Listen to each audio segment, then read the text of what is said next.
One of the main challenges, quote unquote, that I struggled with, British humor. I don't want to use the word, pardon my French, but idiots, just trying to figure out life. Yeah, it's insane!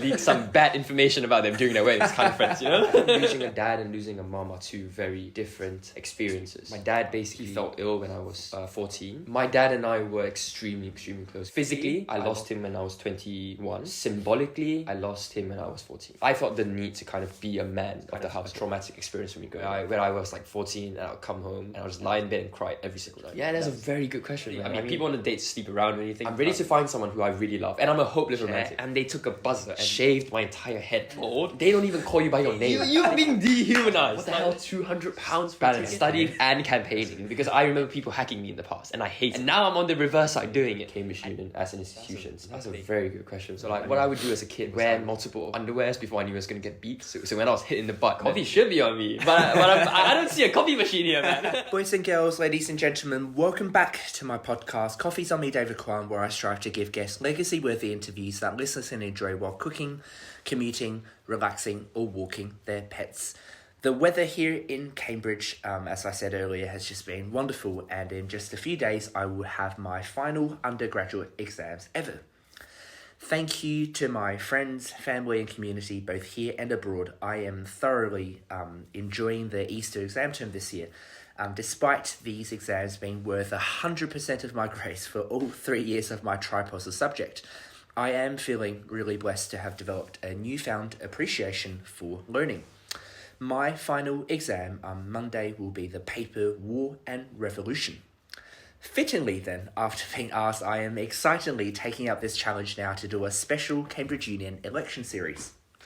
I am a former standing committee officer and president candidate of the Cambridge Union, which is founded in 1815 and is the world's oldest debating and free speech society. If you have been a follower of my social media or the podcast, you may have already listened to my other interviews concerning the union, especially last month with the two current candidates for president of the Cambridge Union, Nick Davies and Ellie Breeze. Following those coffee discussions, I greatly appreciate the other candidates also for reaching out. I am admittedly quite exhausted after handing out water and sandwiches outside refs last night or this morning till 2 a.m. and would still like to do some more revision for my final exam. So I have decided today to go back to back for the 3 potential debates officers.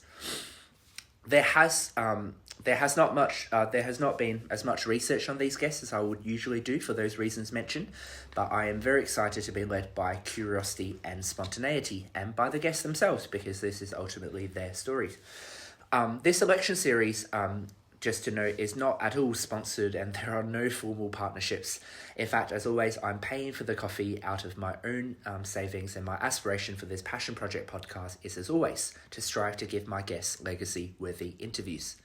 For this election series, for these back-to-back interviews today, I sincerely hope that beyond the intense public scrutiny these guests may be facing while campaigning, we can all appreciate who they are as human beings, where they have been, are now, and wish to go. This episode is part 2 of 3 for this union election series. Anyway, back to the podcast. Just before we commence the proper interview, I feel very blessed too for that we had reached 10,000 podcast downloads earlier, and now approaching the next target of 100,000 podcast downloads, which is just amazing. Please know that I don't take any of your time, feedback and support for granted, because when I started this Passion Project podcast at a low point of my time in Cambridge, I was genuinely motivated by 3 founding ideals. Number 1, purpose of giving. Number 2, learning from others. And number 3, sharing of stories. These 3 aspirations still make up the content description for every single episode. Indeed, the opportunities to strive to give my courageous and insightful guests legacy-worthy interviews over coffee, tea, bubble tea, water, or juice, or whatever it is, despite my many inadequacies, have been a tremendous privilege that imbues me with gratitude. I know that I will look back and listen back to laugh at how naive I am, but if you have been enjoying the discussions on Spotify, Apple Podcasts, YouTube, or wherever you listen to podcasts, thank you. And please do consider leaving a review and nominating a guest by contacting me via my Linktree, David Quan. Seeing this podcast on people's Spotify Wraps or receiving positive messages about the guests give me tremendous fulfillment, and I cannot thank my wonderful guests enough for their courage and insights. I genuinely maintain the deep conviction that this passion project, if wholly true to those founding motivations about giving, learning, and sharing, is a worthwhile pursuit. Finally, thank you for your patience. We're now on to our courageous, insightful, and awesome and just brilliant guest today. Joshua Lim Yao Hong is a first-year undergraduate reading HSPS, which is Human, Social and Political Sciences at Wolfson College, University of Cambridge. Growing up in Singapore, Joshua had a uniquely Singaporean childhood. Instead of the usual GCSE A-levels, Joshua attended a trade school where he read a diploma in communications with a focus on film and advertising, where Joshua was president of his school. During his time in school, Joshua has taken up internships in global marketing consultancies and NGOs and even modelled for regional magazines. He is passionate about migrant economics and global immigration policy rights. Before coming to Cambridge, Joshua served as a lieutenant of an armed regiment in the Singapore Armed Forces, which was both challenging and rewarding to his growth as a person, especially having to deal with the loss of his father midway through his service. Coming to Cambridge as a mature international student was initially tricky for him, and he attributes his most enriching experiences to the warmth and support of his family and friends made in the UK. Joshua has served 2 terms as press officer for the Cambridge Union, where he manages the union's opinion-editorial, a platform which opens access to the voices and opinions of all. Joshua was also a paper speaker on the motion "This House Believes We Have the Right to Die," where he spoke in proposition of the motion, sharing a compelling speech which he used to honour the death of his father.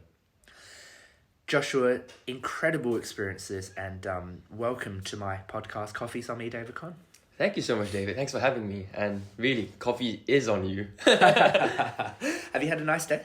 I have had a nice day. I mean, it's exam season now, and I know you end on Monday, right? So I end on Wednesday. So I totally feel you, man. It's just rough, especially watching people outside frolicking about. I can't lie, I am jealous. I really appreciate your time being here today, and I recognise it's a busy time, but hopefully this is a fun break for both of us. Yeah, thanks for having me, and happy birthday, man. Oh yeah, 2 23-year-olds, both of us. Thank you so much. Admittedly, as I said earlier, because of exams and everything, I just haven't had the proper time as I usually would to research the guests, so the benefit of that, though, is that I don't know much, and I'm just curious. And why don't you start with where you want to start in terms of what's important for your story? So I think what's really important for my story, I think one key thing I would love to talk about is, I guess, what it's like being a mature international student. I think it's a topic that, like, for example, before I came here, I think I had a lot of inadequacies about how I felt about coming here, being a bit older. Like, even though people would tell me, hey, you know, Josh, like, you've got so much more experience in other areas of life, but being in a uni where people are so incredibly intelligent, and like so many of my friends are 3 years younger than me, but they are so bright, and it really humbles you. That's the thing, it really humbles you. And I was talking to my friend Max yesterday, and I was just like he was telling me how Which just Max? Maxime Knowles, he's from Robinson College, one of my friends from PBS, one of my really good friends. Shout out Max. He was just telling me how, you know, uni can be rough, and he's just kind of in a work hole. But I was like, mate, 3 years ago, when I was your age, I was nowhere near as bright as you. And it's just such a humbling experience being surrounded by people who are, you know, in 3 years' time, they would have way surpassed where I am now. But I think my main point is coming to uni as a mature international student. I in the bio you were talking about how it was tricky coming to uni, and I come from Singapore, and I lived in London a little bit when my sister was studying here. She studied in the UAL in London, so I would stay with her over summers and everything. But actually living in the UK for an entire year without going home, especially like, I mean, I'm assuming you celebrate Chinese New Year as well, David? Yeah, like I celebrated Chinese New Year alone. Oh wow. Yeah, it was so rough. Oh, sorry. Yeah. And I mean, personally, during that period I was okay with it, but now when I look back on it, I'm like, damn, like, wow, like that's such a a unique experience for an international student. And I think that's why, you know, opening access to opportunities for international students to kind of meet more people, even going, like, I feel like one of the main tricks about one of the main challenges, quote unquote, that I struggled with was first coming to UK. British people have a very British humor, you know, it's a very uniquely British humor, and it's based so much on context, right? It's like British shows, British comedy, British like culture, and at first it was quite tricky for me to kind of enter that conversation, but I mean, I look back on it now, like a year after, and I've made just so many really, really good friends. That's amazing. So what's the community at Wolfson like as a mature college? I'm assuming you get people who've had all sorts of different experiences post-school, and it would make for some fascinating discussions. Yeah. So everyone in Wolfson, or everyone in either of the three mature colleges, have to be above 21 to enter any of the mature colleges. So I actually applied to Fitzwilliam, and I got pulled into Wolfson. And initially I had a lot of reservations about, you know, being in a place where you don't really have a quote unquote undergraduate experience, where the people around you are a little bit older. And I guess one of the downsides is when you make really close friends, you know that a year from there, most of them are going to leave because they're either doing a postgraduate or they're doing like a sped up version of the degree. So it's like 2 years instead of 3 years. But after going there and like being with, like surrounding myself with so many international students, like I met my friend Florian, who's German, my friend Sten, who's from Sweden, my roommate Ollie, who's another Singaporean. I think it's been a really, really awesome experience. I was just telling you earlier about how I've got a friend Colin who's going to Harvard after this, like doing medical school, and like that's a very mature college experience to have. You know, it's meeting people who have done so much in their life before, are doing so much now, and will continue to do a lot after this. So let's unpack why you found the initial transition to be tricky. Like, I understand me being an international student as well. The culture is different. The sense of humor is different. It depends on context that takes years to accumulate, right? But you also mentioned how, like, being a mature student, the age perhaps, like, it implicitly, I guess, you imply that there's an expectation that if you're older, you should perhaps be better, or that you should be better, but also that you may not relate to other people as well. What else was in that consideration that made this transition initially tricky? Yeah. How like, David, how was your international experience? I'm curious. Like, being an international student. Like, yeah. I don't know how different the culture is in Australia and the UK. How is it for you? It's an interesting one because obviously, you know, Australia and UK, you know, you both speak English, so there's no strict, explicit language barrier. Yeah. But I definitely found that culture shock as well, where here, you know, people are always talking about Brexit or the royal family. Like, I remember Eurovision. I was like, I never watched that, but people are like, you don't know Eurovision? Like, you don't have a spreadsheet. But also my experience was a little different because of COVID and all the restrictions. I actually did my first 2 terms remotely from Australia. Yeah. So I didn't actually get to Cambridge until Easter term of my first year. Got you. And before then I was doing Zooms from like 3 a.m, you know, odd hours, and I didn't know how to study, so it was really difficult trying to find my way through. Yeah. But of course I'm very grateful for I think the one thing that unites different communities, different cultures, and different groups of people is just that sense of kindness and warmth and inclusivity. And I feel like I benefited from the support of my peers and other people who didn't even really know me at the time, but they welcomed me with open arms, and I hope you found the same. Yeah, I really have. I've met so many incredibly warm people, and I think something I really like. I don't want to sound like I've got it all figured out, because I'm not. I'm incredibly flawed, but I think one thing that I really hold very close to my heart is just kindness is infectious, you know? And like when you're kind to people, like people return you in kindness, you know? And just being kind and warm to the people around you, I think is so important. I mean, I don't want to make this about debates, but about the debates race, but even like during the debates election now, I I try my best to be as civil and as gentlemanly and as kind as I can to the other candidates, because all of us are doing uni. We're all just figuring out life in general, you know. We're all just like, I don't want to use the word, like, pardon my French, but like idiots, you know, just trying to figure out life. And like, what worse can it be than, you know, doing a race, competing against one another, and then feeling like you're hampered by someone else. But back to your question about what it's like being an international student. I think what was really tough for me at the start was because I'm the only HSPS student in Wolfson doing, in my year at least. So I remember in the first couple of months, I would go to lecture alone, you know, and it tends to be the case where you kind of go with your college mates, you know, you sit in lectures with them and you would find your crowd. But I would have to go to lectures alone. And I'm not saying this like a pity story or anything. In fact, I think it really pushed me out of my bubble because I would say I'm extroverted, but I think when I was placed into a very new environment, it kind of made me introverted, if that makes sense. Okay. You know, it kind of squeezed me in. And it was especially after Christmas when, like, in Christmas, I spent it in London with a bunch of my friends from Singapore because they were doing exchange in London.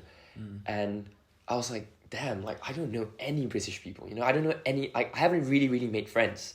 And I told myself at that point, I was like, okay, when I go back to Cambridge in Lent term, I'm going to make an effort to get to know people and to get to understand like the culture here, to really put an effort in.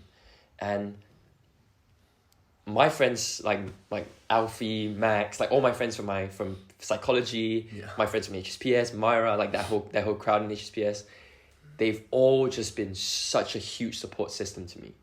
And I think if there's one takeaway from uni for me, like, of course, I try my best to learn as much as I can about the degree, about the education you get here, because, I mean, look, as an international student, you're paying like 30 grand a year, which is Thanks insane. for the reminder. Yeah, it's insane. But like, and I really want to get the most out of my education. But more than that is meeting people I would never have met.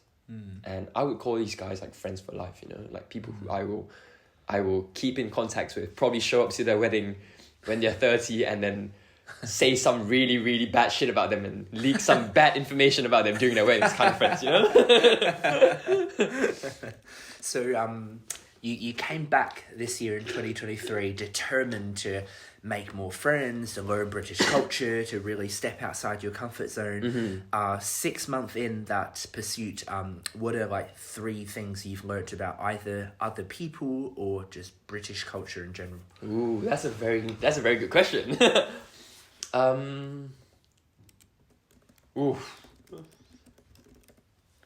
I think the first one, a tip to anyone who's trying to strike a conversation, is if you don't know what to say, ask the question back.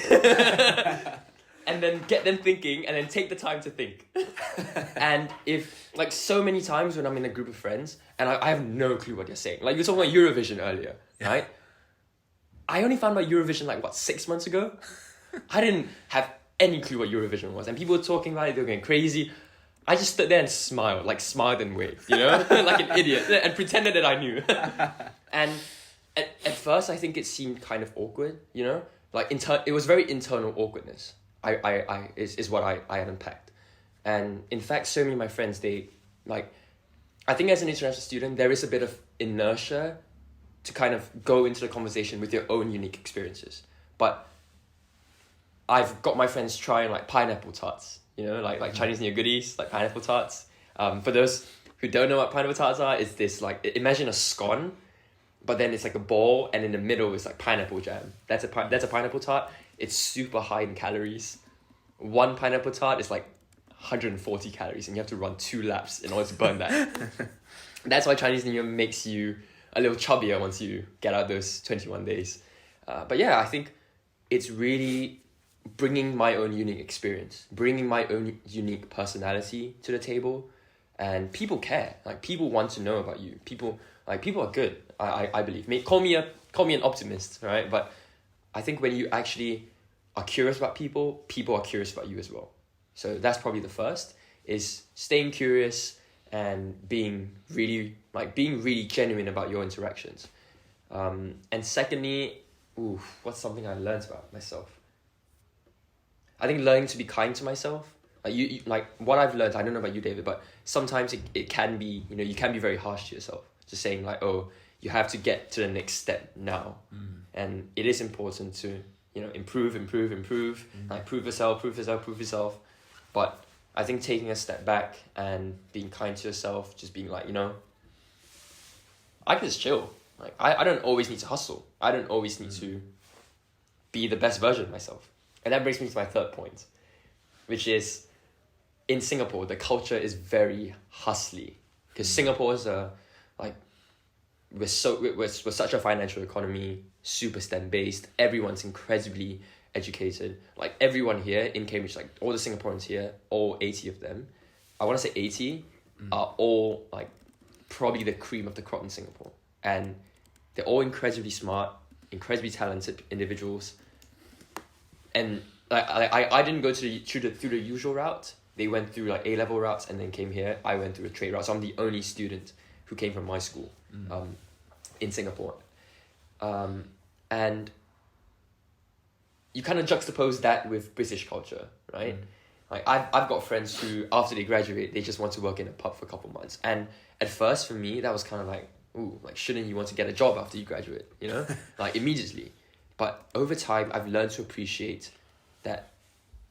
Like, I think what Britain has really taught me is just do what you want to do in life, man. Like, do what makes you happy, Like, whether it be getting a huge job after you graduate, whether it be, just chilling for 6 months after you graduate and like going to the park and just lying on the grass in the sun.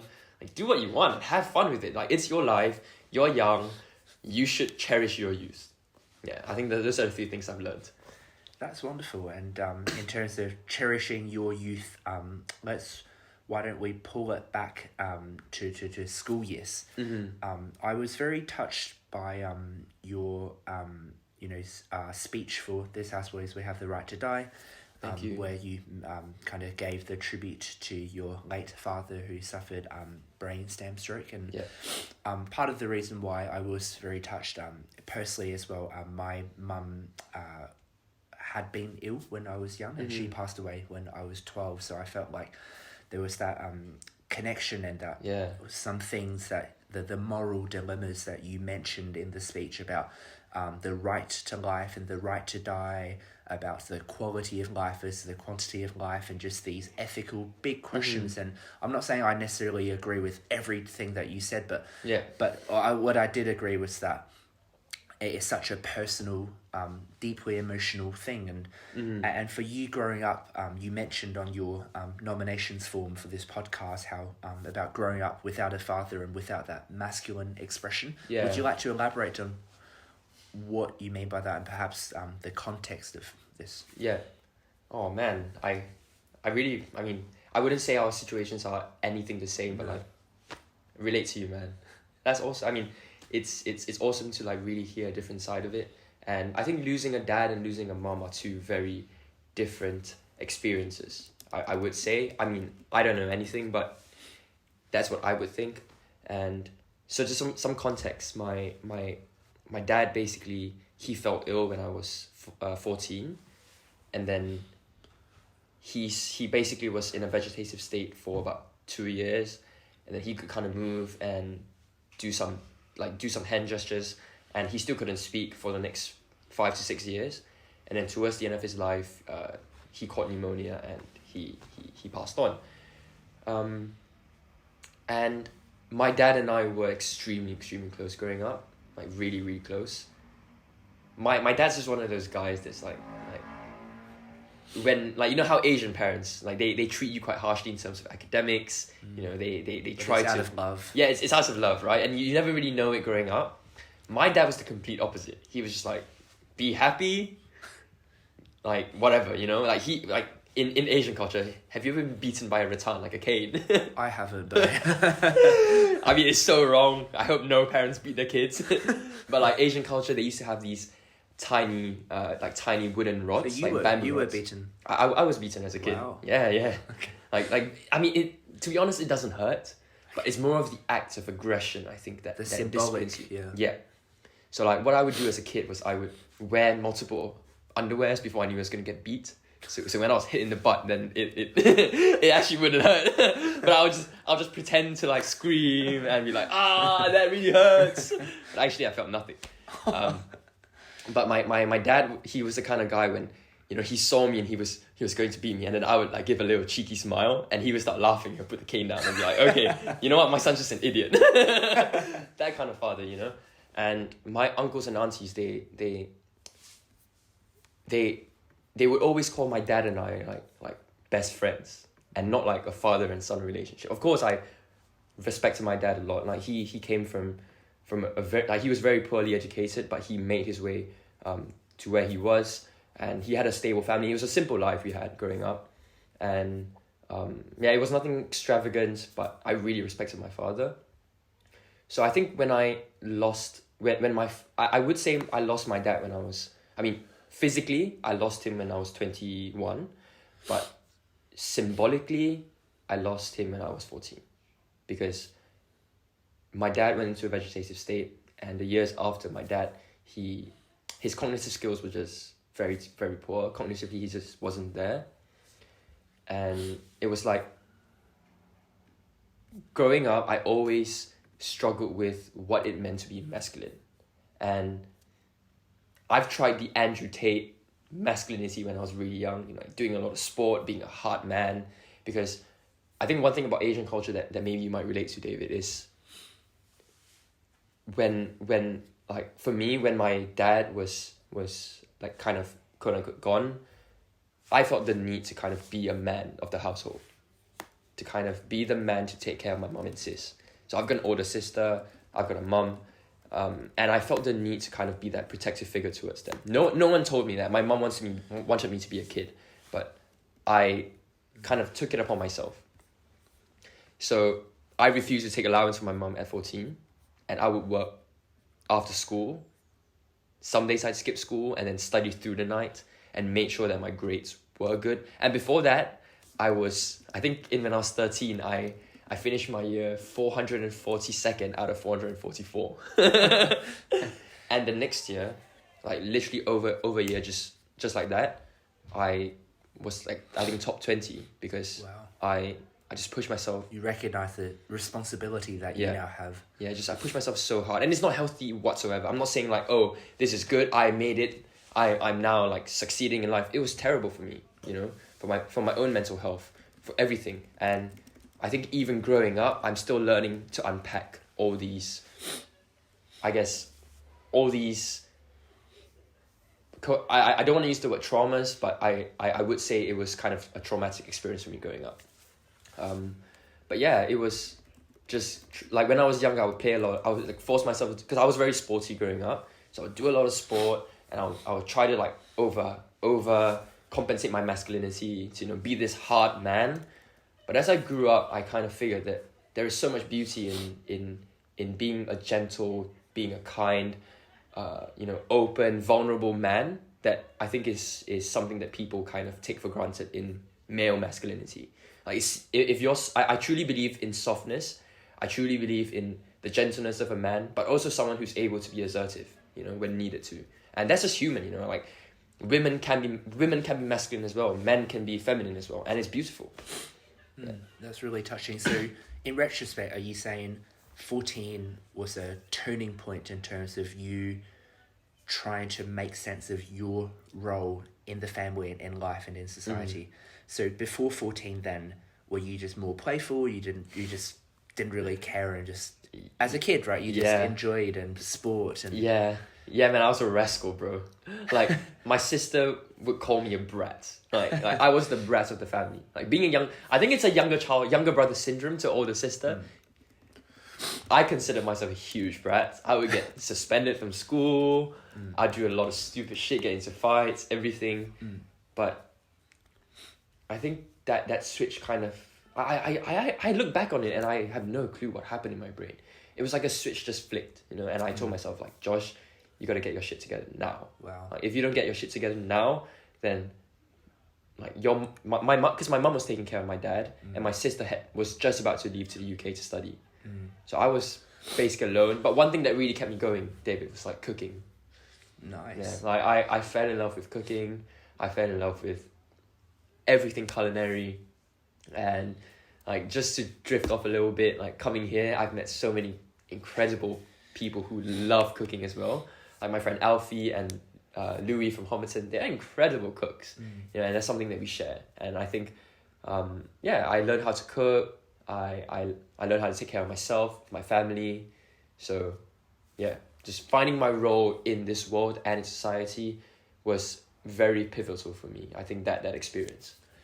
Again, I thank you for your honesty and vulnerability. Like, it's never easy to reflect upon these such deeply personal topics, but they are very much a part of, you know, who we are and what continues to shape us. And I think for me, and I'll be keen to hear what you think, but when it comes to like illnesses and these kind of stuff, it's something that is beyond human or parental control. Like as a kid, your family, rightfully your parents try and protect you from certain disasters and harm. Yeah. And I guess when you said about, like instantly, like it's not like mum told you to now be responsible, look at what happened. It's like, well, she doesn't need to say anything anymore. Like it's just so vivid and palpable and tangible. So did you feel, I mean, you definitely did feel, but I guess an open-ended question, like how did you cope with that instant and drastic change in family dynamic, right? Because this father figure has suddenly become vulnerable and you know, how did you have a support network? Obviously you took up cooking, you got your so-called shit together with academics, but how else did you cope with that transition? Yeah, and I also want to hear about, I mean, I don't know if I'm allowed to ask you questions back, but I really want to hear about if you're willing to share about your experience as well. But just, so because my dad was in a vegetative state, and he had things like a tracheostomy in his throat. So we had to clean that. Like I had to learn how to kind of be like a nurse as well, cleaning out the tracheostomy. You would insert this, like, sorry if this is graphically unpleasant, but you have to insert this like plastic tube down the throat and clear out the phlegm. And there were things like showering my dad, which at first was so weird. Like, you know, as a 14-year-old kid, because my mum didn't have the strength to kind of carry my dad a lot. And I was a pretty small boy as well, you know. So we have to do it together, shower my dad, change his diapers, because he would still excrete, but we would have to change his diapers. Like he couldn't do it voluntarily, it would just come out. So there's so many things that looking back, I think in that moment, it felt like necessity. You know, it was just like, do it, because there's no one else to do it. Like, he's your father, he's my mom's husband, we all love my dad, and one day, I could be the one in this position when I'm older, you know? And I would hope that my kids still love me, regardless of whatever state I'm in. And, oh damn. Yeah, and I think coping with that whole issue, with every, like the whole debacle, I'll call it, it was very internally strenuous. I think my main pillars of support came from like mentors in my life. Like I have this one friend who's like 10 years older than me, and his name is Joseph. I don't know if I mean, he's Singaporean, so he's 10 years older than me, and he kind of became my father figure, almost. He would help me with my internships. He would help me with even crafting my personal statements to come to Cambridge. Like he helped me with all these things, and I think I've really found good men in my life who I respect, I honor, and I revere, and I was just so lucky with it. And like internally, I was just lost, honestly. There was a period of time where I was like 14 and I would come home and I would just lie in bed and cry every single night. Like that was it. Like every single night. But over time, I think time does heal wounds. Time does, like maybe doesn't remove that whatever's happening in your life, but it normalizes things almost. And it's not a bad thing to kind of be a bit desensitized to things. But at the same time, I didn't want to be desensitized to the fact that my dad was going through this, because then it kind of alienates my dad from being really a father to me. So I always tried to tether that line, a little more. Was there, in Singapore or in your family, was there any like of these kind of masculine stereotypes where like boys shouldn't cry, like boys should... Did you have to deal with any of that, either explicit or implicit? Yeah, that's a very good question, man. I mean, like on the night with my dad, like, so what happened was my dad, he got into a really bad stroke, and I was the only one at home. So I called the ambulance, called my mom, she was at work, called my sister, and I was like, guys, meet me in the hospital, because there's something wrong with Dad. So the paramedics came, put my dad in, went to the hospital, and I didn't cry a single tear. And it wasn't because I wasn't sad or anything, but I think I saw my mom and sis just bawling their eyes out, like they were so worried that internally I had this almost like what you said, an implicit expectation to be strong and to be that figure that holds everyone together, which looking back, I just wish I was just a kid, you know, like just cry. Like if I need to cry, just cry. And like, yeah. I really liked what you said earlier about reconceptualizing what strength actually is. And I thought that's something that when I look back, I'm very grateful for my dad and my male role models, where they very much modeled and exemplified that soft strength, which is actually the strongest kind of strength that you could have, is in your kindness, in your compassion, in your gratitude. Yeah. And certainly when we went through difficult time, my dad and I, we cried together, and we both knew just how helpless we were, but that expressing our emotion is not a sign of weakness, but actually that we are processing and that we are together. And I do think that having done so much volunteering work with school children as a basketball coach and leadership roles, boys just, I guess social expectations and norms, that boys just struggle so much to appear vulnerable, but actually learning to be vulnerable in a controlled way and in a healthy, sustained way is actually so strength. Important. Yeah, it's really, and like, I mean, I would even say that being okay being vulnerable is strength, you know, is not caring about, like not really caring about how people view you, or like removing that worry or that fear of people viewing you as less competent. I think that's a sign of strength as well.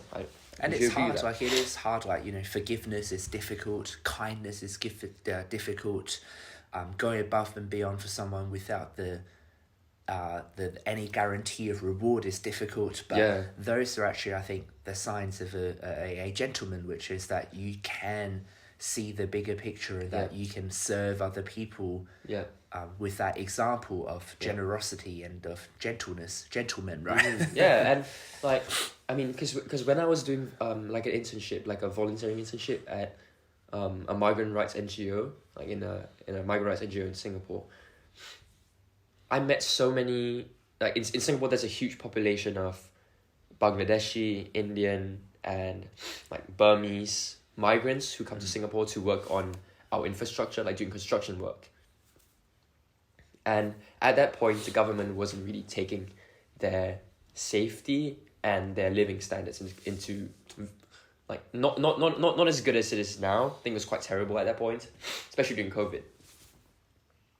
And I met this one guy, his name was Rayhan, and we're still friends today. You're only allowed to come to Singapore above the age of 18. So he lied that he was 18 when he was actually only like 15, turning 16. Wow. Working in a construction site every single day, 5 to 6 days a week minimum.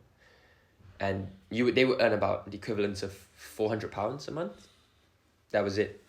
And I think when I met him, like, because his dad had passed on when he was quite young as well, so he was supporting his family through working abroad.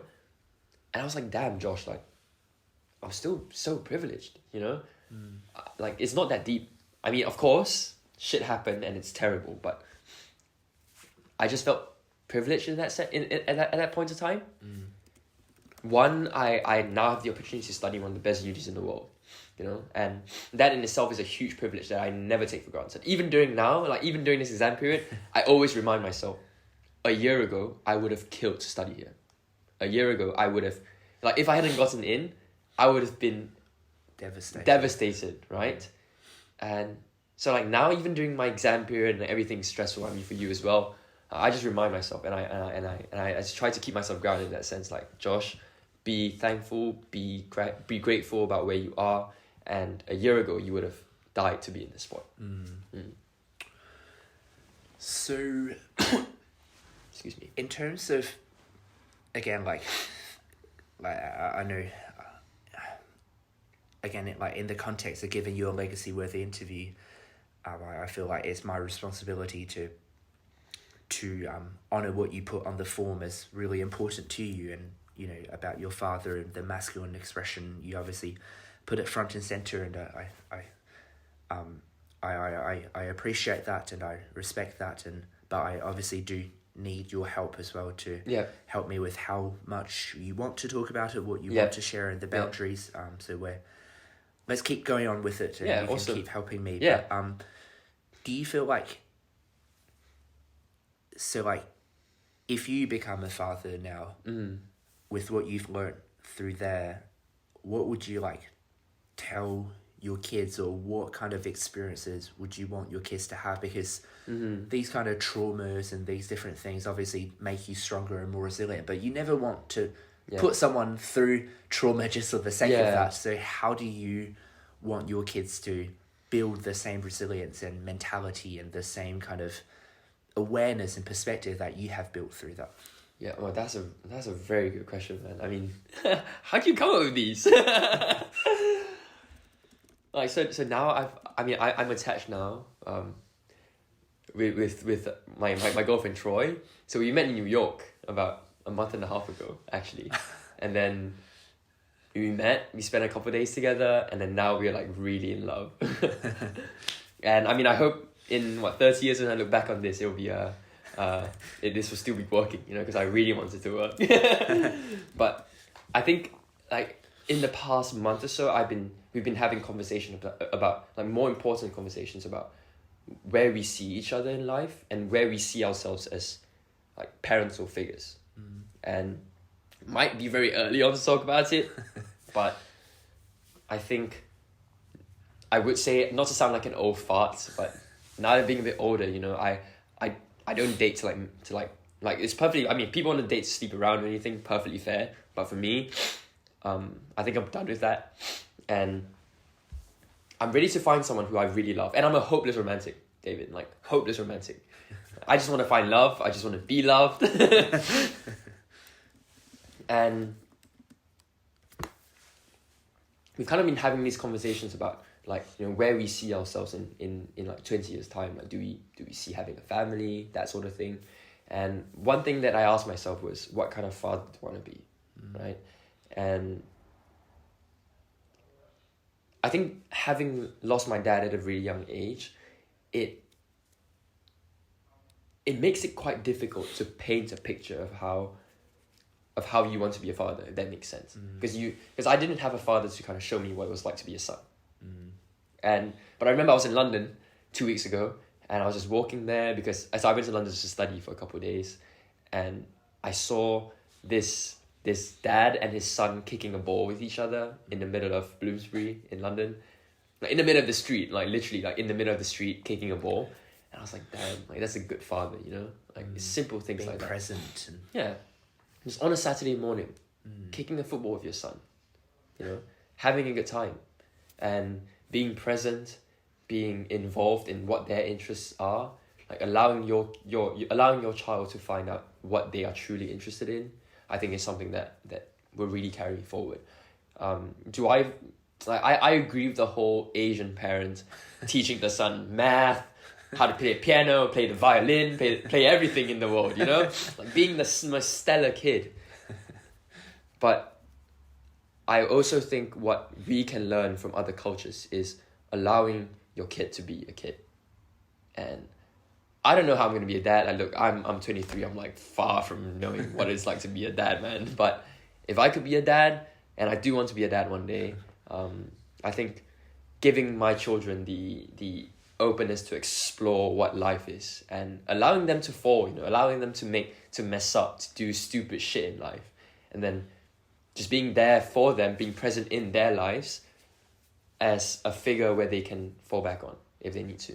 So to what extent do you feel like you had been given a chance to be a kid?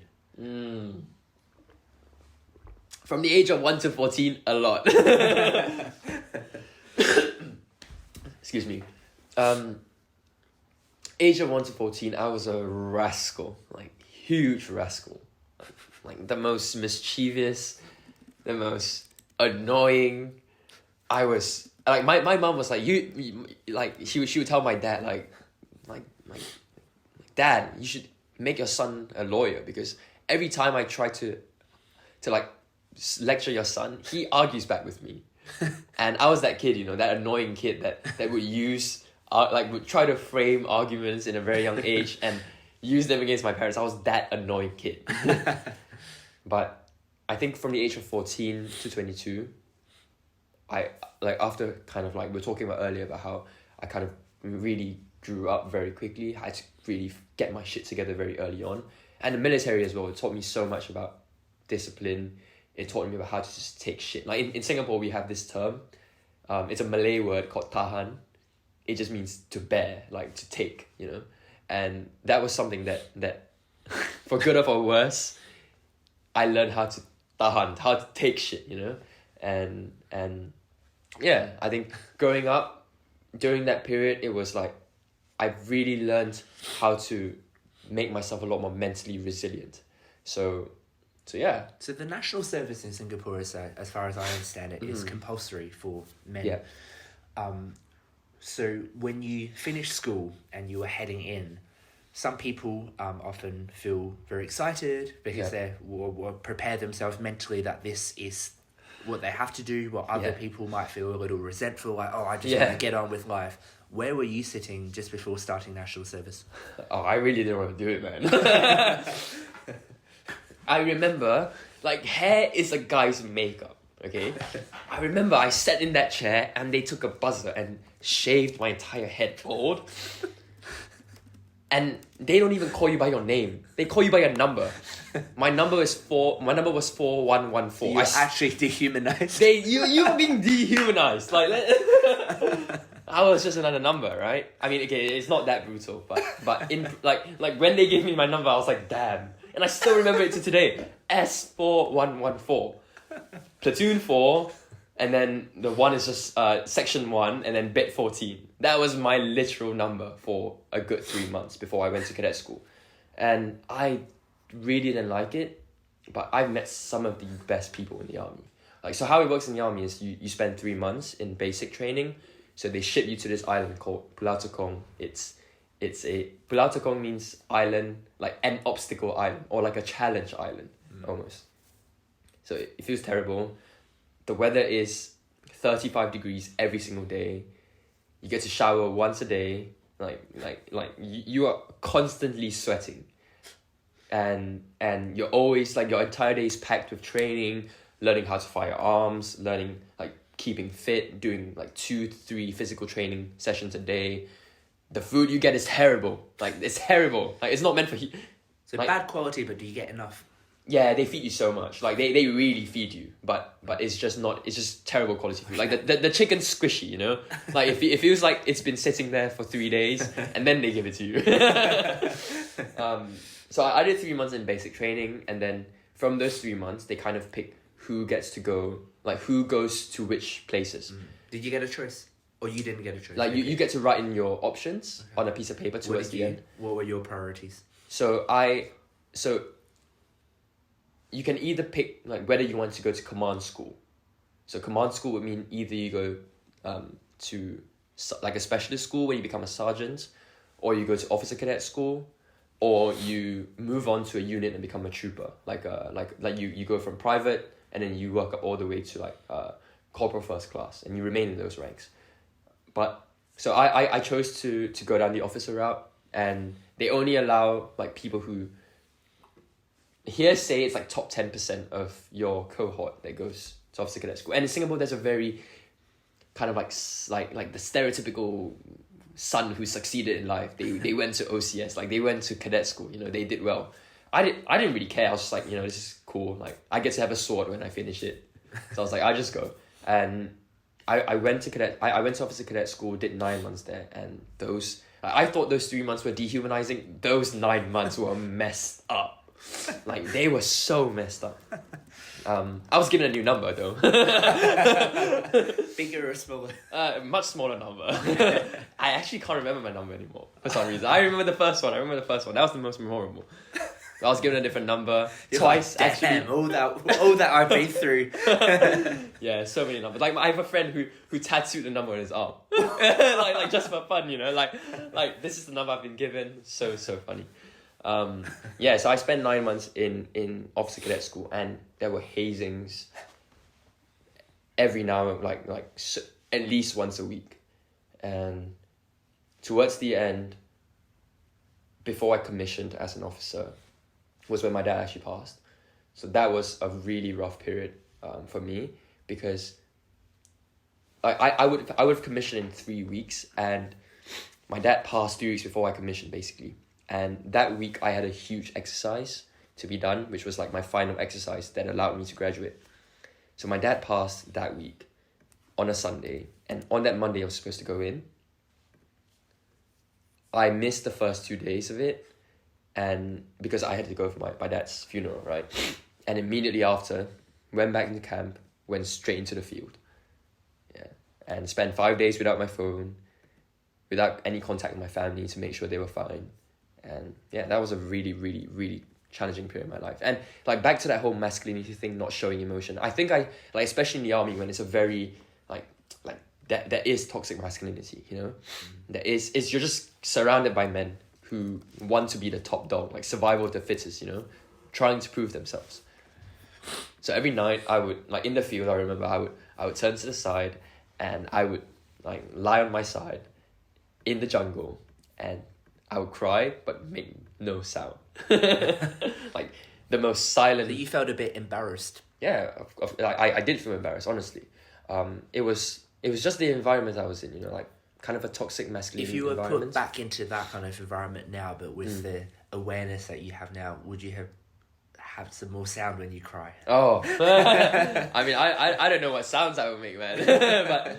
but I think there is still kind of this external pressure to hold yourself together, to hold yourself and be strong and be masculine. And I still have that. And I think there is value in being someone who's resilient, in being someone who can be a strong figure for the ones around you. I don't devalue that, but I think I also see that there is importance in being vulnerable. And towards the end, like I think I have a lot of friends who like they knew what happened to my dad, because I was gone for 2 days and I didn't tell anyone. But when I came back, they were like, why were you gone for 2 days? You know, like you can't leave before the final exercise.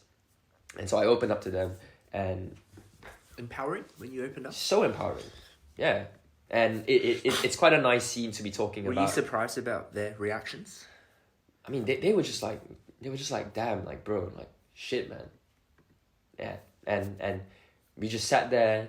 I was with my tango, just 5 of us, my 5 closest friends in the army at that point.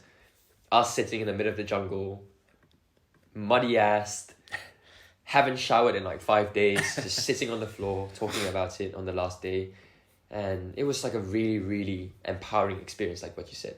Like just being able to release everything that I've kept up in myself. Mm.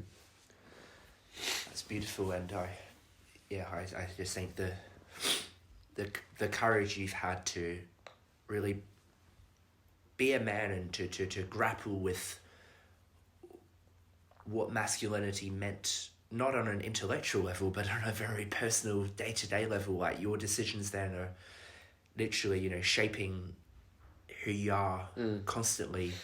I think I saw photos of you and your family, like I think maybe you graduating, but with your dad in it. Like I know at 14, he kind of... Wait, which one? I don't have it here. I saw it somewhere. Yeah. I guess what I'm trying to say is I'm thinking to what you said, where you physically lost your father at age 21, but you lost him like, I can't remember the word.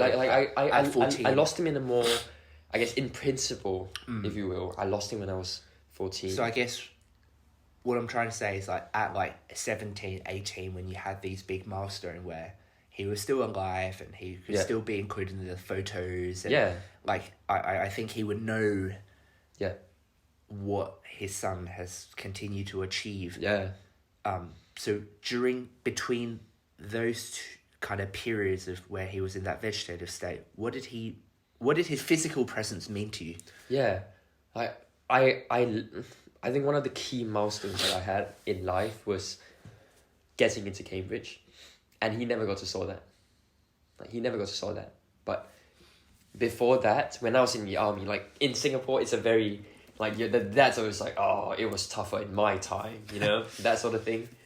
But when my dad knew that I was doing well in the army, I knew he was so proud of me, and I say that in principle, my dad was no longer there, but it was because cognitively he wasn't very he wasn't very aware of what's going around, but we would just sit, like he couldn't reply us, right? So whenever we talk to my dad, we just sit there and we just like unload on him, you know, it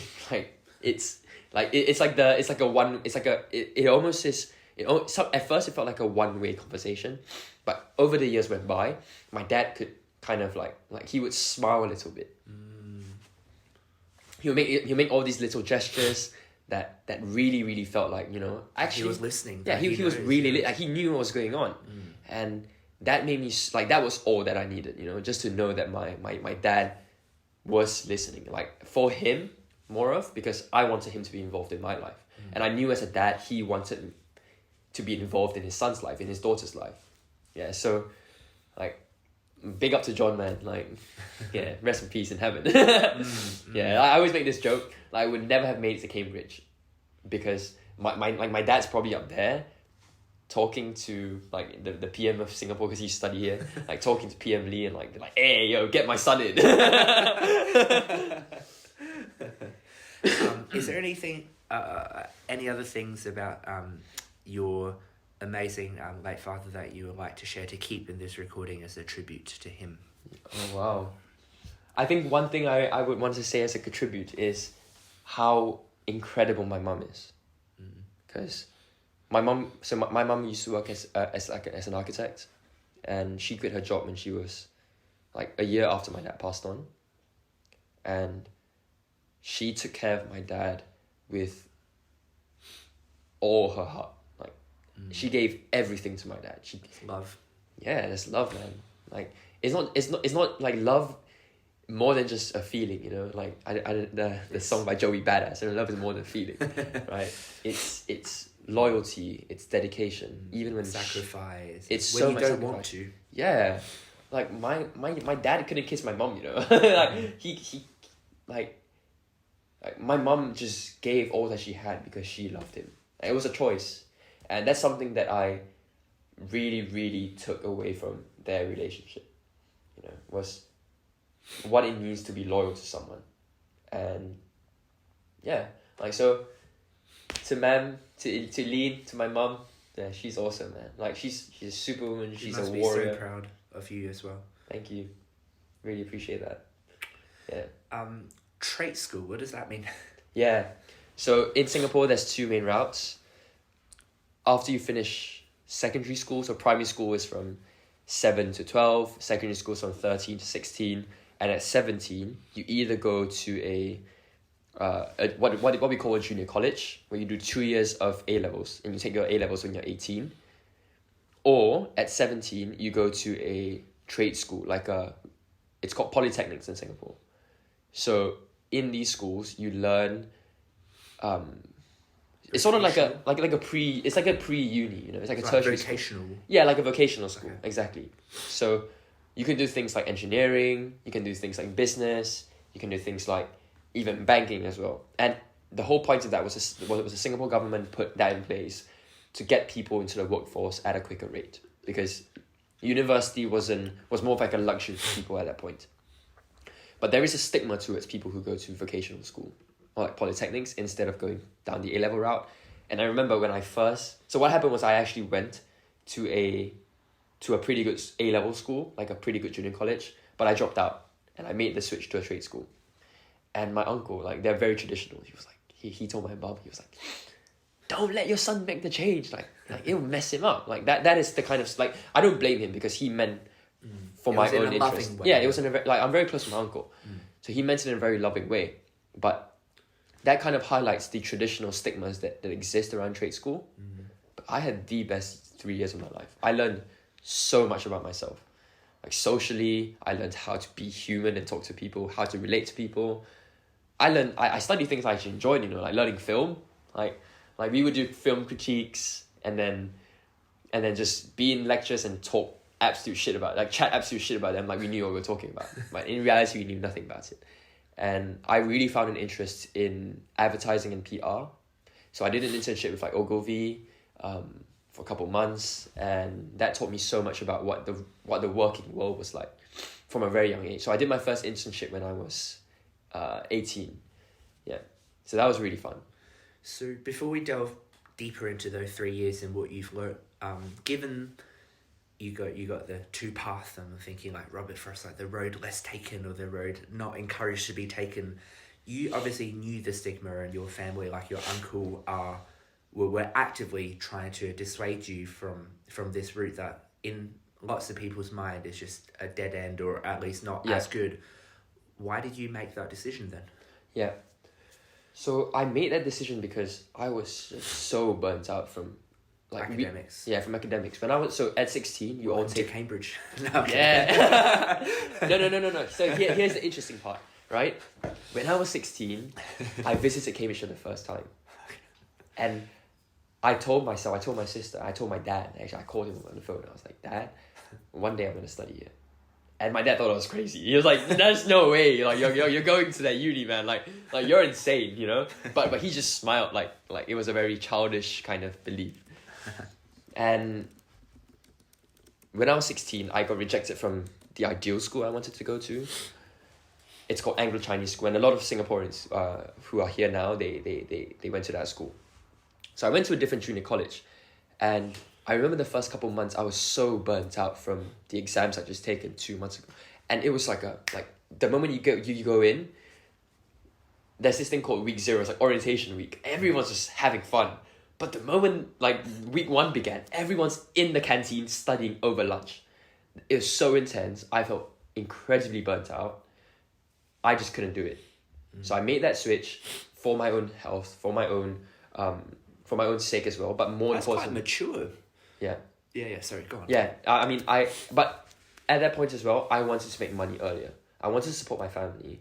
I wanted to be able to have, because school in junior college is very academic. You can spend so much time working on things. But when you're in the vocational school, you have more luxury of time between lectures, before lectures. You can miss lectures even to go work, do whatever you want to. So that's why I made that switch as well. I was working as a barista from like 5-6 a.m. in the morning, and then finish. Coffee should be on you then. Coffee should be on me, but I don't see a coffee machine here, man. I would love to make you a cup. So yeah, I would finish classes at like I'll finish my shifts at the coffee shop at 11, half 11, go for class, and I would actually feel like I didn't have to take money from my family anymore, which was like it wasn't like my mom couldn't provide for me. Like we were still like So was the money more symbolically rather than like your family just needed your extra bit of income? Yeah. So my family, thankfully, my dad and my mom saved a lot growing up. Like they were very frugal. Like I'm the biggest. I'm such a Scrooge, man. Honestly, like I can eat lentils and rice for 3 days in a row if I know I'm gonna have to spend more money the next week. The kind of thing, you know. It's like growing up, that was us. And so thankfully with insurance with insurance costs that covered us, my family was okay, even though the bills for my dad's illness was exorbitant, like crazy. But yeah, so we were very like we were by no means well to do, nor were we lacking in any sense. We were like very decent. Like we yeah, we could get by. But it's a grounded family of, you know, just appreciating the roots of Yeah. where dad and mum Yeah. came from. Yeah. Yeah, so I think on that front, money was more symbolic for me. It was more of like a way to show my mom that I can take care of myself. And my mom actually, like, we had this conversation about a year ago. My mom actually told me that me doing that was something that she actually felt really terrible about. Because my mom just wanted to take care of me. Like, she just wanted me to rely on her. Yeah. She And- doesn't want you to sacrifice for her Yeah. when she feel like she's there to sacrifice for you. Yeah. Yeah. Like, she just wants to be a mum to me, you know? She just wants to be able to take care of me. Because she was in the hospital taking care of my dad throughout the day. I barely saw my mom growing up, like, during those years. And so for my mum, it was like this, like, giving my son money and him not having to work, being able to focus on his education was like a way for him to care about, was a way for her to care about me. But I think that whole experience taught me so much about independence, and it taught me how to take care of myself now. Yeah. And it's really helped me at uni, man, honestly. Yeah. So you decided to focus on film and advertising, and you were doing some modelling. Like I can see your muscles and physique and everything. Was that just a reaction to perhaps the compliments that you were getting around you, or how did you... Yeah, it's interesting. So I got scouted when I was, I think, 20. I got scouted by a pretty decent agency in Singapore, and did like a bunch of cool shoots for magazines. Yeah, so That's cool. Like, I mean, it to me it's just a hobby, you know. But there is so much more to talk about it, because like the modeling industry is such a brutal industry. Like, it's so brutal. In what way? Yeah, like, okay, for me, they how the industry wants a person to look like, it's like a default avatar. No muscle on them, bone skinny, almost frail. Is that right? It is true. Okay. Yeah. And if you've got muscle on you, like if you look at like Calvin Klein underwear models, they're so lean.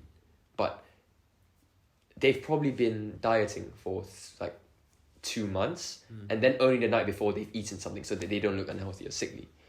Like, it's a very, like, I'm sure there's people who do it in a very healthy way, but for me at least, for that about 6-8 months that I was doing it, I did it very short. I just felt like I wasn't treating myself right. I just felt like I wasn't really taking care of myself. Yeah, so right before I came to Cambridge, I stopped doing it. Yeah. Good pay? Yeah, pretty good pay. Good rates. I mean, like an hour, like 500 quid. How did that, like, those shoots where instantly your image or your portrayal to the outside world became basically the sole focus, where the group of people around you, it was all about how you look? And I remember like reading somewhere like, we're not who we think we are who we think other people think we are. Yeah. So how did those like moments or dynamics or experiences change the way that you perhaps see yourself? Yeah, I mean, in a more nerdy academic way, like theory of who we are, there's like the I and the me, like in Mead, 1975. Like he talks about how we form our perception or our self-identity through how we see ourselves, but it's like looking through a mirror. How people see us is how we see ourselves. Exactly. So there's 2 different ways on how we can form our self-perception. And like, if I'm honest, I think like drawing back to that whole thing, if I have to kind of psychoanalyze myself, right, about trying to figure out who I am without a father figure, and like my mom was so busy as well, I sought for a lot of validation from the people around me growing up. And my mentor Joseph, he told me that. He was like, Josh, you are not who people define you as. Like, you are the actions that you make. You are the choices that you make. Those define you. And like things like, but that need to be appreciated is such a common thing. Like, I mean, I feel it too. You know, it feels good when someone acknowledges the efforts that you put in and recognizes your fundamental values as a human being, as a contributing member of the community, right? I don't disagree. What's your take on figuring out like a healthy balance between, one, seeking validation and like being appreciated in a healthy way, but on the other hand, being self-validated, if that makes sense. Like, not having your identity stem from people's view of you. What's your take on that? I think obviously everyone is on their own journey, and certainly for me, I've also had moments when I feel really good and moments when I don't feel really good, and moments when I'm perhaps disproportionately affected by other people. I'm obviously still searching for what it means to me, but what I have found to be particularly kind of insightful is through religion, for example, how they diagnose the human condition. Because once you appreciate how everyone in this world, no matter how rich, how poor, what culture they're from, go through the same emotions of wanting to be appreciated, wanting to feel loved, and wanting to love as well. You know, we also want the opportunity to be helpful and to give. Yeah. So I think once I appreciated this common human desire and the common human need, my day-to-day struggles become contextualized as normal. It becomes normalized, using your word earlier. And also just thinking about where our identity lie is I think there's in the self-help literature at least, or on social media, there's a lot of stuff about like resilience, where once you get rejected for something, like you're not defined by the haters, you know, haters gonna hate and all that kind of stuff. But correspondingly, it also means that you can't define yourself too much by the praise that you're receiving. Yes. Because you can't just receive the good and then... Because once you get addicted to the good, then when other people turn on you, which inevitably some people just won't like you, and it's not necessarily malicious, but people just show their emotions in a different way. So I think for me, it's learning how to take in both the good and the bad in a rational, balanced way, but not be so defined on the extreme. But also like having an identity that is more secure. And I think religion for me has provided that, where I realize that I'm not defined by the external human things that are fluctuating, but it's more that there are consistent fundamental things about my worth, like say in the Bible, you know, everyone is made in the image of God. And when you realize the fundamental dignity that we all share and have, then it helps the fluctuations day to day. But that's just, I'm still learning, and I'm definitely not perfect, and I'm definitely not saying I don't have bad days. Wait, so are you Protestant, Catholic? What's your denomination? I mean, or just Christian? I would just say like I believe in a loving God, and I still need to probably read more and understand more into different denomination, but I think there's something just more intuitive. But I go to a Protestant church. My dad was actually a pastor before he... Oh, right. Yeah, so I would say the denomination would be Protestant, but in Singapore we just call it Christian. Okay, yeah, like there's like it's theologically wrong because it should be Protestant or Catholic, but we just call it Christian or Catholic. Are you Christian? Yeah, I am. I'm a believer myself. So I think there are things about Christianity or like religion in general which I wrestle with. You know, things like how I've met some really, really incredible people in my life who are believers, but also some really, really nasty people who are believers. And I think that's just human nature, you know. But yeah, I think religion is something that's really grounded me, like what you were saying, you know, just giving you this sense of identity as a person. Like, yeah, I believe we're all beautifully made, man. But yeah, it's definitely, I think lots of so-called believers take the Bible or the gospel as like a prosperity gospel. Like it's not like, oh, if God is for us, who could be against, like that kind of toxic vibe. But I think my personal take is that if you truly look at the different religions like Buddhism or, you know, Christianity, none of it says that if you believe or if you follow, then life will be perfect. And in fact, each of them diagnoses the human suffering that we have. And therefore, you should actually realize that believing doesn't take away the day-to-day stress. It doesn't take away the struggles that we will inevitably face and the challenges in our faith. But it's that we have that a bigger eternal hope, that you trust in a bigger plan that is beyond our comprehension at a specific moment.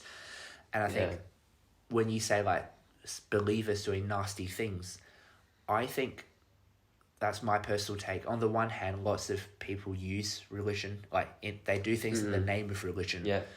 And then lots of times genuine believers also do bad things because we are human. We're humans and we're flawed. But if you truly look at it, the example of God, and I think in whatever religion it is, it comes down to love, right? Yeah, love is the key word. And, yeah. The teachings in every religion comes down to like the golden rule, right? Which is, treat other people as you want to be treated and love your neighbors as yourself. Yeah. So I think, yes, bad things happen, but it's understanding the separating between human and God. And but what are your thoughts? Yeah, I mean, I truly believe that, and I mean, it sounds like, I'm really encouraged by you, man. I mean, just as like both a friend and a fellow believer, I'm really encouraged to hear you talk about it so passionately. And like growing up, I think my belief as a kid was very, like, it was my parents' belief, it was like, oh, we go to church with my parents growing up. And then I really like hated God, like disliked God completely, because like honestly, when my dad fell ill, to me it was like, what good God, what loving God would put someone who literally serves as a pastor, gave his life to them, in a state like that? That is just wrong, like that is not a loving God whatsoever. Problem of evil, yeah. And I was just so hateful, spiteful. I was blaming God in general. So you believe God exists, you're just like, but you're not loving. Yeah. Because you're omnipotent, you're present, but you're not omnibenevolent. That's what you thought. Yeah. And I thought he was just out to get people. Like if I'm honest, I just thought he was out to get my family, Wow. It was like, this is such a bad way to put it, but there are people out, like I thought as a kid, right? This is not what I believe anymore. As a kid, I was like, there are people in this world who deserve this, but not my dad, Like, why of all people was it my dad, like a good man who gave his life to him? And it's really interesting that he talks about suffering, because that is something that suffering is something that's so deeply personal to someone, and it can really refine you. It can really shape you as a person. Of course, suffering is terrible, and no one would ever willingly wish suffering on themselves or wish for bad things to happen to them. But suffering is something that I believe makes people human. If there's no this is so corny, but there's no rainy day, there's no sunlight, just means like constant sunlight gets annoying. It just like after in the UK, after bunch of rainy days, like just the past week, it was so cloudy, and then these couple of days are so like sunny, you just want to go out and frolic. It makes you cherish these warm, these beautiful moments so much more. And I think that for me is kind of like what suffering is. And like I'm glad that I suffered, or I mean, I don't want to sound corny about this, or like, oh, I've been through shit or whatever, but like at least on a personal level, I feel like I have suffered, and I'm glad I did go through all those things.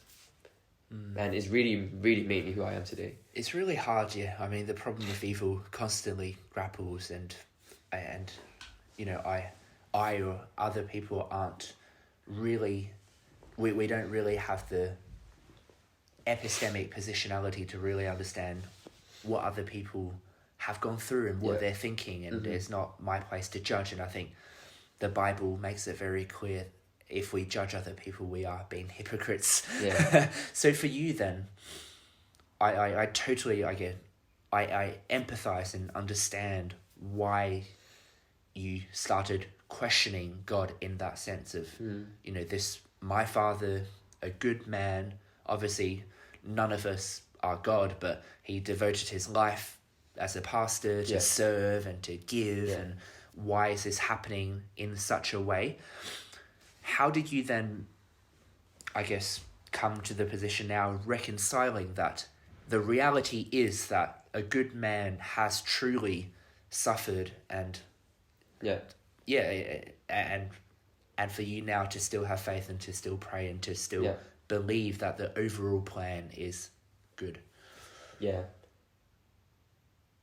I think suffering kind of obscures your vision. It distracts you from everything good in your life. And like in every good anime, you know, like everyone wants to watch this guy suffer, you know, like be it like say you're watching Naruto, you want to watch Naruto fight a villain that is incredibly strong, right? You want to watch him struggle, you want to watch him suffer, but come out in a way that makes him better, you know. Yep. And I feel like that's kind of like how I try to view suffering now, in a sense that it's gonna be shit, it's gonna be terrible, but it will hopefully refine me. And it's beaten me down so terribly hard as well. Just like I've never been, I've never really, like I could never understand what it's like to go through any psychological, mental health struggles. But I would say I was in a state where I would just shut myself up on people constantly because I felt so terrible about life. But on a more personal, religious level, I personally wouldn't attribute to anything I did. Like I would just say, like God just brought me back, man. Like really, like honestly. Yeah. And so you feel that connection? Yeah, I do. Yeah, I really hold my relationship with God in a very personal level, and it's something that I don't think religion should be imposed on anyone. Of course. And I don't think it's anything that should be, like my parents, honestly, they kind of imposed it on me because it was like, we believe in it. And when I told my mum and I was 15, I told my mum like, I hate God. My mum was devastated. Like she was so devastated. But I was just angry as a kid, you know? And I think, yeah, like God and life in general has been so kind to me. Like even meeting people here in uni, like all the incredible people I've met, both in my course, in my college, at the union, all these people that I've met have been it just felt like a very divine. So it just feels like, you know? You feel like all the great things that you've now had, now the people who you've interacted with, like God put them in your life in such a way that you couldn't even appreciate and comprehend. Yeah, like really. And that's how you feel. Yeah, like just a very simple example. I only recently decided to run like a month ago. Before that, I was like, for the union, I only recently decided to run a month ago. And before that, I was very disengaged from the union. I just did that one speech and I was like, okay, I'm just, like, I never thought I'd give a speech. I was like, you know, I'm never going to go up there and willingly put myself on a pedestal and for people to crucify me with POIs, you know? I'm never going to do that. But I don't know what compelled me. I did it. And standing ovation as well. Yeah, thank you so much. I mean, really humbling, like so humbling.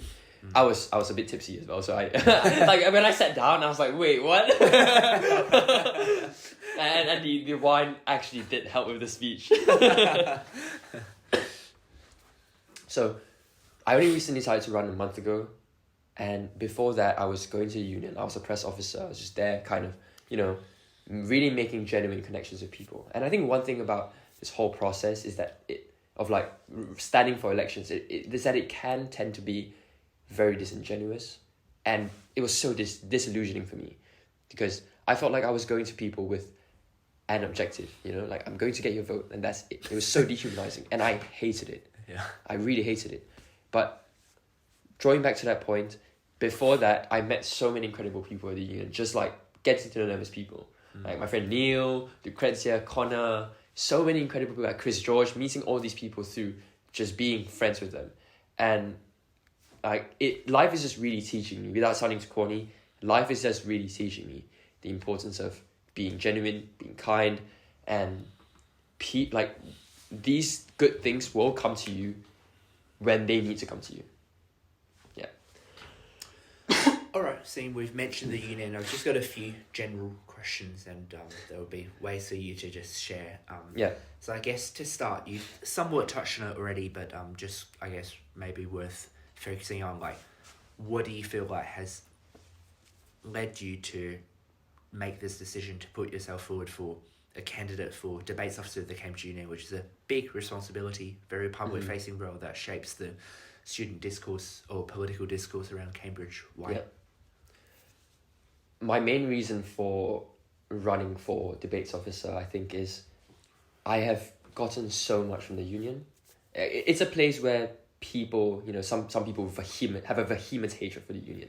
Like, it's a space where people view this way too cliquey, way too insular, and I do reconcile those points, but as an institution, it's given me so much. I remember I told you how I would go to lectures alone. I've met so many people in the union now, and like when I go to lectures, I meet my friends like Felix, like Louis, like people around me who I actually know through the union. It's given me the opportunity to network with prolific speakers, and I want to open up that experience. I want to open up the union, open access to the wider Cambridge society, because I was talking to a bunch of people and they were saying that the union just seems like a very cliquey society, and I think it holds a bad rep in that sense, with some good reason as well. But in general, I think the union is a great place where I've met so many amazing people, and what better way to give back than to organize the debates, Like, when I did that one debate, I just wanted to do more. It was like, getting past that point where it felt like it was unachievable, it was something that I could never do, and actually doing it made me want to participate in the union more. And that's why I think I really want to open access to the larger Cambridge society by standing for debates officer. Yeah. Another broad question, intentionally so. Do you want to, in your own words, just quickly narrate your journey from, I don't know if you always as a kid wanted to join the union, or when you decide to join the union up until this point of starting your campaign for debates officer, like why did you begin? Yeah. What roles did you have? What experiences have you had? Just narrate your own union career. So I before coming to Cambridge Union, before coming to Cambridge, I didn't know the Cambridge Union existed. Like I know people who know that the union, like they've watched union debates since they were like 16, and now coming here they've got this master plan, to go into the union and run for something. I didn't even know the union existed until I came. I literally got a membership because one of my mates told me to get it, and I was like, okay, cool, I'll just get it. And then I was like, what the hell, £200 for a ticket? But then I saw the lineup that was in Michaelmas, so I joined. And then I remember it was Michaelmas during the presidential elections.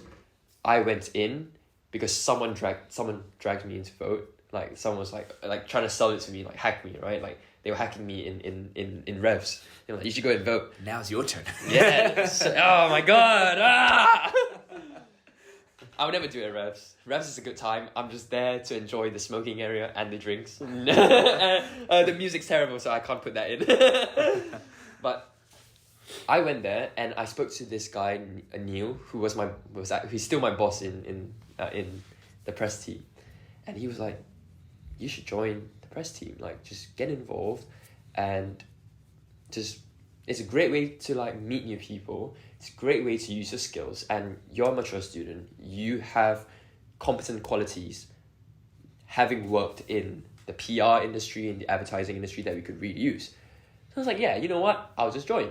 So I joined, I did one full term of it, and I was just a guy who goes for debates on Thursdays, and after the debate I would have to go talk to people to get people to write into the opinion-editorial that I was running at that point. It was a new initiative by Chris George during his term in Lent, and I was like, I really enjoy the space. I really enjoy being here. It was like a Thursday ritual, like a weekly ritual, just going to a union and sitting in a debate and getting tipsy after. It was a nice experience. And did the debate myself, and like I said earlier, it kind of pushed me over the edge. I was like, you know what, actually, I could really get involved. I could really see myself giving back to the union society, giving back to the members. And a month ago, I was sitting in a bar with a couple of friends, and they were like, hey Josh, like I heard a bunch of people were running. Have you ever thought of running? I was like, nah, it's too much work, man. Like exams, like bro, I want to concentrate on my 4 papers. They were like, no, you should actually consider doing it. And I was talking to a bunch of people, and things just moved. And now I am running. Yeah. You've touched on some of it already, but I'm trying to just give all three of you the similar questions that you get a chance in framework. So it might sound a bit repetitive. I'm sorry. No, that's good. Next one is in terms of like highlights of the union. Obviously, you've done your speech and that got a great ovation. You've been involved in some cool press initiative, but what would you? Anything else you want to add as good experiences in the union that you've had? Yeah, I think one of the best moments I had at the union was going to, like, the Austrian Society held a speakers event, and it was with the chief general. I can't, like the general of the UN military force, basically, like the board of militaries, the UN, and I texted. I can't remember who I texted, but I was like, hey, could I attend the pre-speakers drinks to speak to the guy? And low-key, it was like, because I knew someone that knew someone, therefore I could attend that closed event. And I was incredibly lucky to have done that. And during that speaker event, I was able to network with that person. I was able to get to know the general, able to have a good conversation, a good and productive conversation with the guy. And that's one of the reasons why one of my policies, it really centers around opening access to these networking events where members can now attend previously closed events. And I think it's incredible. Like, how often do you get to meet huge speakers and actually have a conversation with them? Like, these things shouldn't be closed. These things should be open to all our members for our members, because like, if you're paying 200 quid to get a live membership, you want to make your money's worth. Mm-hmm. And I want to make people's money's worth. Union can be, as we touched on, a difficult place for many reasons, and you can interpret that in whatever way you want. But I know you haven't been involved in it perhaps as long as some other people, but has there been any lowlights or disappointments or tough moments, challenges with the politics, with cliquiness, or whatever it is, but has there been any, or has it just all been sunshine? Yeah. I really wish. I think like being in the union is such a great place, and I met so many amazing people. But I remember I ran for secretary this term, and I didn't get the role, and it felt a bit disillusioning to me, because like the girl who got it, Alex Horan, she's amazing, right? But in hindsight, at that point in time, I was like, I didn't know whether to believe the rumors, around me. My friends were telling me, like, the union's a cliquey space. But in hindsight now, Alex Horan, she really deserves a spot. And so I think one thing I have to take, my main point of this fact is what is the reputation the union has true, or is it a rumor? Is my point. What do you think? Oof. I think there is some truth to it. I'm not saying this because I hold any resentment, but I know some people who have spoken on like the debates, who have gotten in because of connections that they know. And in my opinion, I don't think the speech was well done. My humble opinion. And I think there needs to be more democratization in terms of how these debates are being run, who's being selected to enter these speeches. And it's so objective, how can you just have a debates officer and a subcommittee member sit on that panel and decide who's going to speak? It's so insular. It creates kind of like an echo chamber of opinions.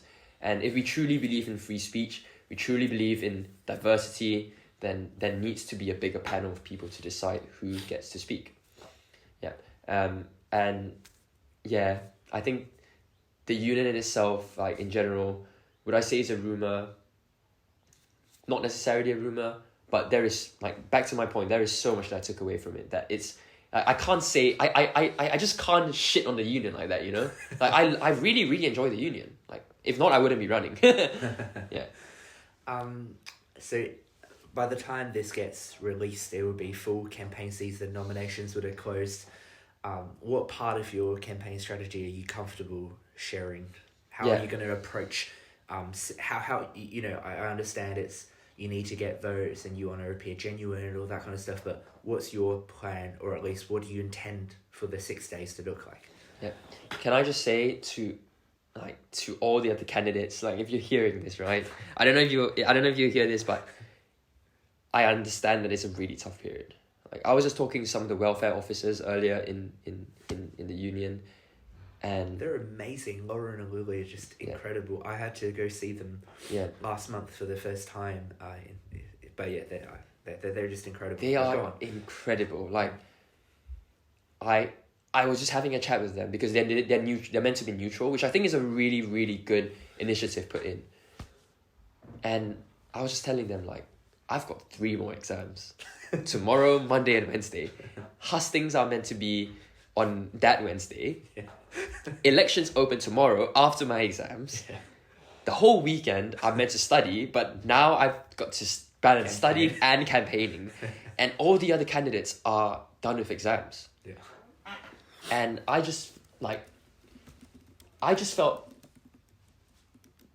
like really challenged, you know? Like, really, really challenged. Like, how do I, like, get my shit together? But, like, just being vulnerable here. How do I get my shit together and be this person that people view as competent? But also allow myself to be kind to myself and be like, you know, I'm just a 23-year-old going through uni for the first year, just trying to figure out how to do this whole elections thing. It's my first time doing elections, you know. I got no clue how to do it. But I've got amazing people around me who are really rooting for me, who are really, really supporting me. And that to me is just incredible. Like, there's nothing more than that I could really appreciate. But some strategies that I have, I've heard of this strategy that people told me to use, which is called blocking. And I thought it was so funny, I would never use it. Like, I think just being very open, I had a chat with the 2 other candidates, like potential candidates, Sammy and Highway. I'm assuming you're interviewing them as well. Yeah, I sat down with both of them individually, and I told them, like, guys, let's be gentlemen about this. You know, we don't need to do dirty shit to each other to win. If I end up losing, I want to know that I lost the right way. I want to know that throughout this process we have been kind to each other, and like the strategy of blocking is so funny. It's when, like, say say I'm another candidate, right? Like I'm another candidate and I'm trying to hack you, but before I actually get to hacking you, one of my friends comes in and pulls you away. I thought it was so funny. I was like, there's no way people actually do this, man. So that's definitely not a strategy. But for me, my strategy is, I would say, like, really, really, like, I think it's really difficult being genuine with someone, you know, going to someone and be like, hey, look, I really want this spot because I want to do good. But at the same time, on the other hand, you know that you are trying to get their vote because that is what you need. It may not be the most, it may not be the nicest thing to say, like, I need your vote, but that is the reality of things. So trying to balance that on one hand, but on the other hand, knowing that you want to be genuine about it, and you are genuine about it. Yeah. I don't know if that makes sense. No, definitely. There is, like, an ethical disunity, you know? Yeah. Okay, so on that tension that you mentioned about, on the one hand, showing who you are, but on the other hand, recognizing the reality that in order to implement your plan, you need their support in a tangible, physical way. The union campaign season obviously gives you a chance with a manifesto, a short manifesto of 100 words, and the hustings, which you would get 3 minutes, which is actually not a lot of time. Yeah. So really, most voters don't really know you. They don't really know the candidates. Yeah. As they have perceptions and they think they know, but they really don't. Here you have a uncontrolled, almost like opportunity. You know, you've got the space and the time. What do you wish people, potential voters, would know about Josh, the man, the person, the candidate, that perhaps you wouldn't really get a chance otherwise? Like, what are there any misunderstanding? Just anything you want to share for anyone listening? Yeah, I think if I had to say anything, it would be, I'm really genuine about doing good, and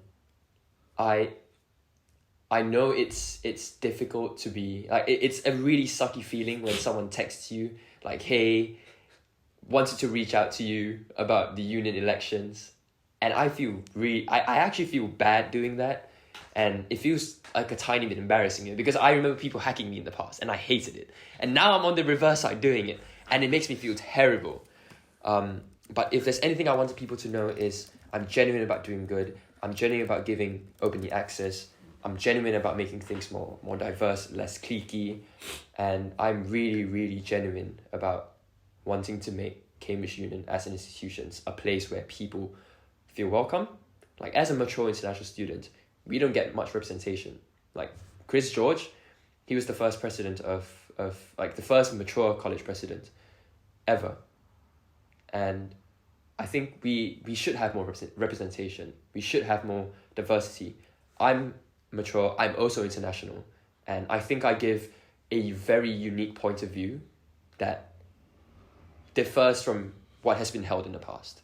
And I think that's what I bring to the table, is really having a unique perspective and being able to bring diverse international speakers that our members want. Yeah. In the context of giving you a legacy-worthy interview, a piece of recording that we can all look back on in 10, 20, 30, 50, 60, 70 years' time, yeah. Captures a current snapshot of who you are. We'll, of course, as we said earlier, both listen back and go, wow, like, what the hell? We've touched on a lot of different things, but is there anything else that you want to be included, or else I've got a couple final questions just to wrap up? Ooh, this is a very important question, man. Like when I look, oh, what do I want to hear back? Well, I guess I would just say I hope to myself listening in however many years' time that, you had a good time these 3 years and you just enjoyed. Like I hope, like Josh, if you're hearing this, I hope that you've enjoyed your time in Cambridge. I hope you've made many, many friends. I hope you've given your all in every circumstance, and I hope you know that you've done your parents proud, you've done your dad proud, and that you can look back on this and know that you've been a kind person to yourself and to the people around you. And this was really fun, man, David. Like, I'm really enjoying myself. It's really good. Well, you're not off the hook just yet, so.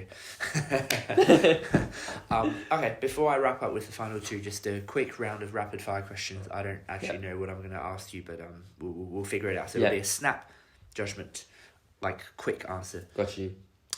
How many times have you moved home? Moved home? Yep. Meaning? Like moved houses. Oh, none. No. Okay. Where is home? Singapore. Yeah. Describe your style in one word. Ooh, my style. One word?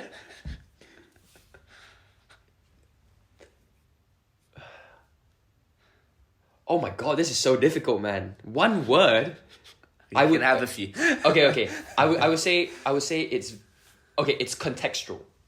Let me explain it. To give me the context. Yeah, to give the context here. Of being contextual. So if I'm going to like if I'm meeting more, I guess, quote unquote important people, like people who like it's a business occasion, I dress a lot more businessy and a lot more like what suits the environment. But if I'm going to revs, I'm gonna wear a tank top, I'm gonna wear jeans, I'm gonna wear cowboy boots, that sort of vibe. So it's very what fits the scenario. And I think I play around with style a lot because especially like modeling has really thrown me into the deep end of wearing weird clothes.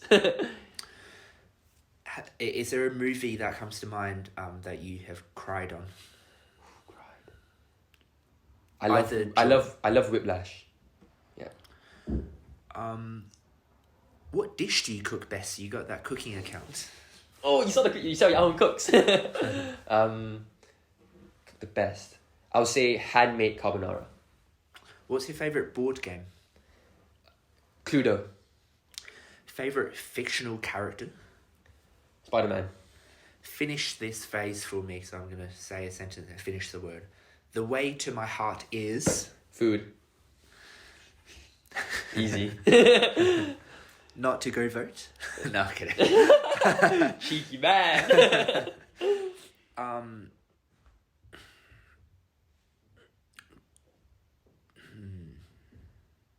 do you believe in, or actually, what animal are you most like?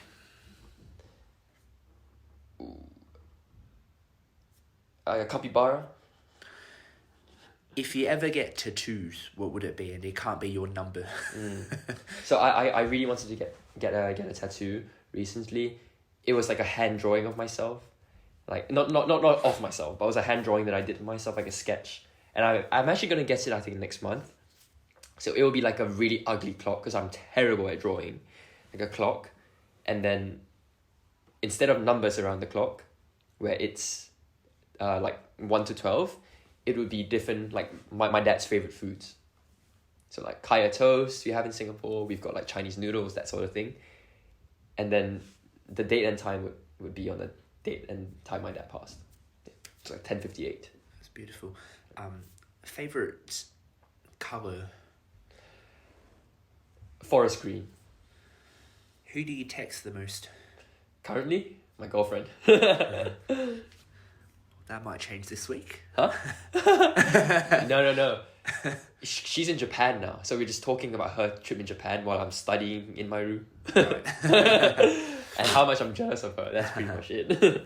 All right, well, second to last question is, I think I get the sense that you're a deeply introspective person. You know, we've talked about masculinity, what it means to,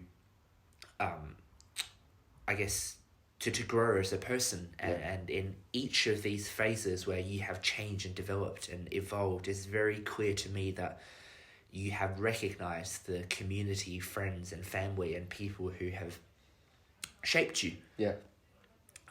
So I was wondering, you speak Chinese and English? 我可以讲中文. Could you give some words of thanks in both languages so we capture Oh my god, your languages as well? Bro, you're really testing my Mandarin, man. But you can divvy up the thanks. Wait, words of what? Gratitude to people who have helped you. And so we'll capture it in this recording. I think to all the people who have helped me, especially my mum and my sis, and to God, I owe my life to you. I owe every good thing that I've ever had in this life to you. I would never be where I am without you, and I hope you know that I love you with all my heart. And in Mandarin, oh my god, 我希望我妈妈和我姐姐知道他们是我的最爱，所有好事我都归给他们。 Beautiful.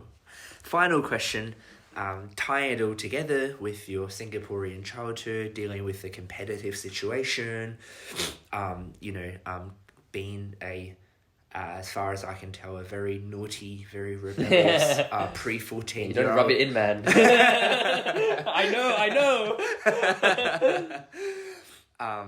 But then having that turning point at 14, experiencing some of the toughest, I guess, suffering that we could encounter in life with family, looking after dad, and just seeing things that, we hope no other teenager actually have to deal with, but also going through school, turning your life around from ranking like 440 to 42nd. 444. I remember that for life, man. To go from that to top 20 within a year, to make the decision of going to trade school to, try and help your family with earning some money, trying to make your mum and dad proud, saying as a 16-year-old that you want to come study at Cambridge and eventually fulfilling that. Yeah, it's wild to me, by the way. Like, looking back, I would have never imagined I studied here.